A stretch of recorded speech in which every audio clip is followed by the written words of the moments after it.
आदिवासी बहुल मेळघाट क्षेत्रामध्ये बहुतांश विभागातील अधिकारी व कर्मचारी वर्ग विकासाचे नाव बांधकाम या तत्वावर चालून संबंधित कंत्राटदारासोबत संगनमत करून अनेक गैरप्रकार आणि भ्रष्टाचार केल्याचं अधूनमधून दिसून आलेलं आहे। असाच काहीसा प्रकार अमरावती जिल्हा परिषद विभागाच्या ग्रामीण पाणी पुरवठा विभागाद्वारे मेळघाटामध्ये सुरू असल्याचे सद्य परिस्थितीमध्ये दिसून येत आहे। जंगलात मोर नाचले कुणी बघितले असे लक्ष ठेवून धारणी आणि चिखलदरा तालुक्यामध्ये जलजीवन मिशन अंतर्गत पाणी पुरवठा योजनेचे कार्य करून शासनाच्या कोट्यावधी रुपयांच्या निधीची उधळपट्टी केली जात आहे। सूत्रांकडून मिळालेल्या एका विशेष माहितीनुसार जिल्हा परिषद ग्रामीण पाणी पुरवठा उपविभाग धारणी अंतर्गत कार्यरत शाखा अभियंता आणि कनिष्ठ अभियंता आपल्या वरिष्ठ प्रशासनाच्या आशीर्वादाने मेळघाटाच्या ग्रामीण भागामध्ये गाव स्तरावर खोटे अंदाजपत्रके तयार करून त्या अंदाजपत्रकांवरून मोजमाप पुस्तिका तयार केली जात आहे।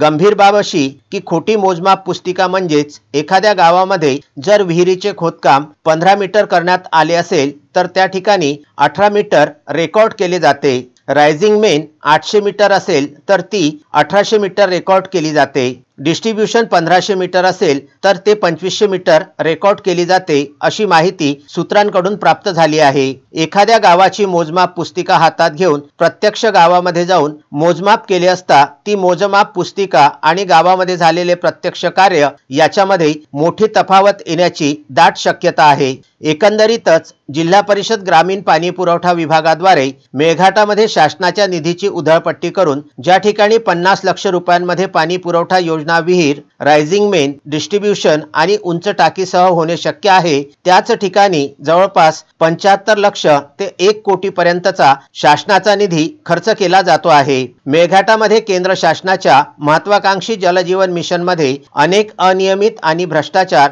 गेल्या 2019 पासून सुरू आहेत। असे असतानाही जिल्हा परिषद अमरावती विभागातील वरिष्ठ अधिकारी आणि कर्मचारी आपल्या कनिष्ठ अधिकारी कर्मचाऱ्यांची पाठराखण करताना दिसत आहेत। म्हणूनच मेळघाटातील जलजीवन मिशन पूर्णतः संशयास्पद बनलेले असून मेळघाटच्या कार्यालयापासून थेट अमरावती जिल्हा परिषद पर्यंत गैरप्रकार आणि भ्रष्टाचाराचे साटेलोटे तर नाही ना असा गंभीर प्रश्न मेळघाटातील प्रत्येक गावातील प्रत्येक गल्लीमधून आता संबंधित प्रशासनापुढे उपस्थित होताना दिसत आहे। भविष्यामध्ये मेळघाटातील जलजीवन मिशन संबंधित लेखी तक्रार देशाचे पंतप्रधान नरेंद्र मोदी यांच्याकडे होणार असून लवकरच संबंधित अधिकारी कर्मचारी आणि कंत्राटदारांनी केलेल्या भ्रष्टाचाराची पोलखोल होण्याची दाट शक्यता आहे।